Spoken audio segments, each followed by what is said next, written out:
Hi, good afternoon. My name is Roland Eva, and today I'd like to talk to you about find your consulting USP, find your consulting goldmine. So, trying to sell consulting services like copywriting, funnel building, lead generation, marketing consulting, IT consulting, photography, or videography, it can feel like standing in a nightclub on a crowded Friday night and trying to shout over the din. So what happens? Not a lot. Except for the fact that you wake up with a sore throat from all the effort, but nothing to show for it. Now, that's a frustrating process. Now, I suppose the big question is there an alternative? And you'll be glad to know that the answer is yes, absolutely. You see, if you contact your clients directly, then you immediately remove all of that competition. You cut through the clutter because guess what? Your clients haven't Googled you. They're not looking to see you and a list of your competitors. So you've cut through the clutter. You've won a few seconds or a few minutes of their focused attention. And in that time, you can make your case. But the big question is your offer so good that they have to say yes? Yeah? Is your offer so good that they say yes immediately? Now, the one thing your offer has to do is to answer one question for them. And that question is really simple. It's, why should I do business with you over anyone else, or solving the problem myself, or doing nothing?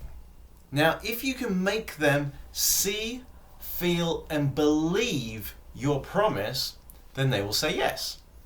And if they don't, if your offer doesn't show them those three things, that they can see, feel, and believe your promise, then they won't say yes. So the big question is, how do you do that? How do you craft an offer that makes them see, feel, and believe your big promise? How do they know that you can deliver on your promises? Well, that's where your USP comes in. And today, I'd like to show you 5 ways to find or craft your USP. So, what are the 5 ways? So, number 1 is who you serve. Number 2 is speed of results. 3 is guarantee. 4 is exclusivity. And 5 is payment structure. So, what do they all mean? So, number 1 is who you serve. Now, who you serve is, taking this and limiting it to that. So, really, it's look at where you have the most experience and the most spectacular results. Yeah? Which market segment or type of customer did you serve to get those results? And just focus on that niche. So, if I look at myself, I'm not just a copywriter. In fact, I'm not a copywriter for a lot of things. Yeah? I'm a copywriter specifically for training companies, and I help them turn their email database into a 6-figure campaign. So that's what I do. That's my niche. Yeah? Now that's quite a small niche, but the good news is that for that specific customer, I have the perfect solution for them, and for everybody else, I don't. So if somebody says, "Can you write blog posts for me for £40 a blog?" Absolutely not. I can't. I cannot help you with that. Or at least I can help you with it, but not at the price that you want to pay. I just can't do it. Yeah? And it helps me and it helps the customer immediately see if I'm right for them.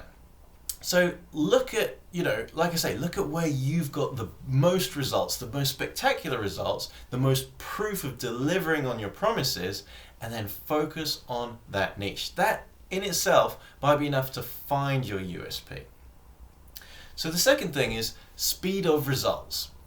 So, if your customers need things quickly, then what can you promise them? What can you promise them that is going to exceed their expectations? So let's look at the courier delivery service. Yeah. So Federal Express became number 1 in this market with one simple promise. And the simple promise was also their advertising headline. And it was when it absolutely has to get there the next day. That was it. Very simple promise. You knew that if you had to send something tomorrow, or it had to reach your customer tomorrow, then you should use Federal Express. So that's what made them, that was their competitive advantage. That was their USP. That was what made people say, I must use FedEx over anybody else. So, what about McDonald's? Yeah, how did McDonald's change the fast food industry? Yeah, McDonald's simplified their menu to just a hamburger, fries, a milkshake, and a Coke. Yeah, that's all you could buy. And so that alienated a lot of customers, but it made them perfect for a different set of customers. And that's the whole point of your USP. It helps you see who your ideal customer is, and it helps your ideal customer see why you are the perfect person to help them. So if you're thinking, there's 10 things which I can offer my clients, and I can't offer a speed guarantee to all of them, take a leaf out of McDonald's book. Yeah? Simplify what you're offering, or just put a speed guarantee on certain things. And that can be enough to help you stand out from the crowd and make your ideal customer go, I absolutely have to work with you. So, the third way to find or craft your USP is a guarantee. So let's look at Domino's Pizza, because Domino's Pizza is the best example of this. So they took a commodity product, which is pizza, and they built a global brand. And they did it with this headline. And it was hot, fresh pizza in 30 minutes or less, or it's free, guaranteed. Now, you might have noticed they've actually combined two of these ways to craft a USP. So they combine speed and a guarantee. So it's hot, fresh pizza in 30 minutes or less. So they combine speed, or it's free, guaranteed. So they combine speed and the guarantee.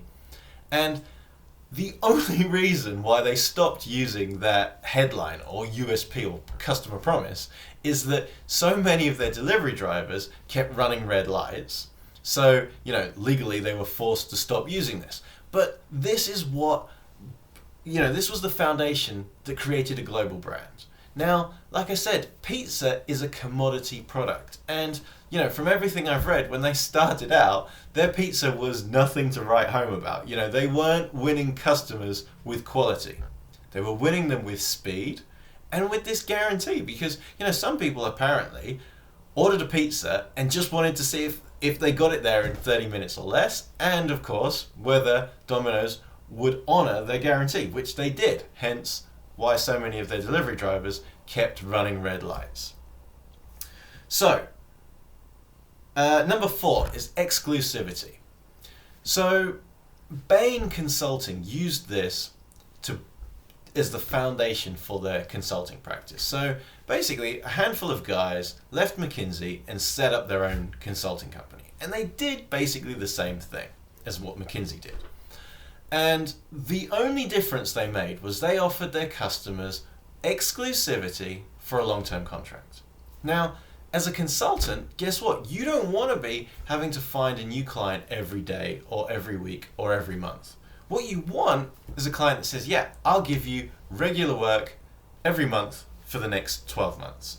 And if you do great work, then we can work together for the next 5 years. Who doesn't want that? Yeah? You want what? 4, 5, hey, maybe it's only 2 clients that give you regular work every month for the next year, for the next 5 years, and you're set.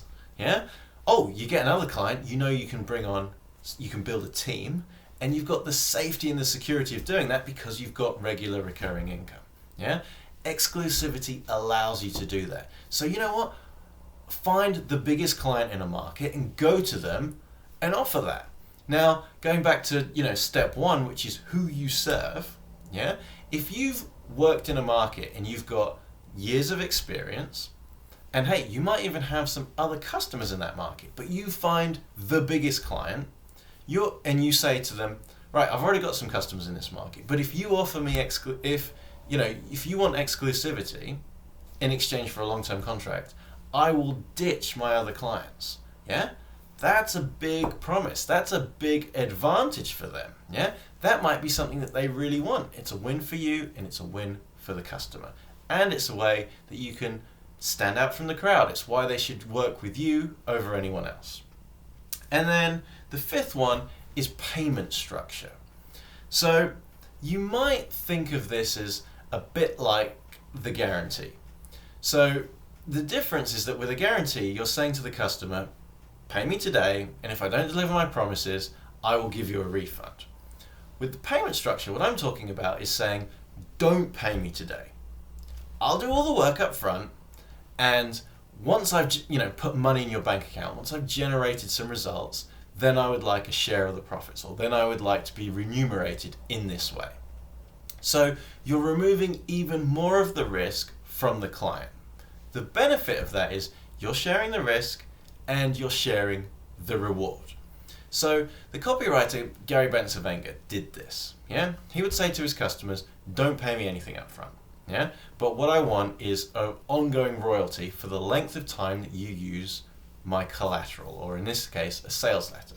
Now, the royalties that he made from just one sales letter was enough that he could buy a house in the Hamptons. Yeah, he wrote one letter, he bought a house with cash in the Hamptons. Yeah, now no one would pay him an upfront fee of that size, but of course they were happy to pay him royalties on a sales letter that kept making them money. Because guess what? The longer it made them money, the more they were happy to pay him royalties, because they kept making money from his work. So if you can do that, what does that say to the customer? Yeah, it says you're putting your money where your mouth is. It says you absolutely stand behind your promises, and you're doing it in such a way that they risk nothing. Guess what? That is going to create a powerful USP. That says why they should work with you over anyone else, or solving the problem themselves, yeah, or doing nothing, because they literally risk nothing. So those are the 5 ways in which you can find or craft a USP. So let me just remind you of what they are. It's who you serve, speed of results, guarantee, exclusivity, and payment structure. So please take these 5 tools and craft or find your USP. Yeah, it might be that you just blow the dust off what you've already got and you can roll with something. If not, take this, craft something, and use it to go and find your ideal customer and make them want to work with you. So if you found this useful, then please leave a comment below, and until next time, carpe diem.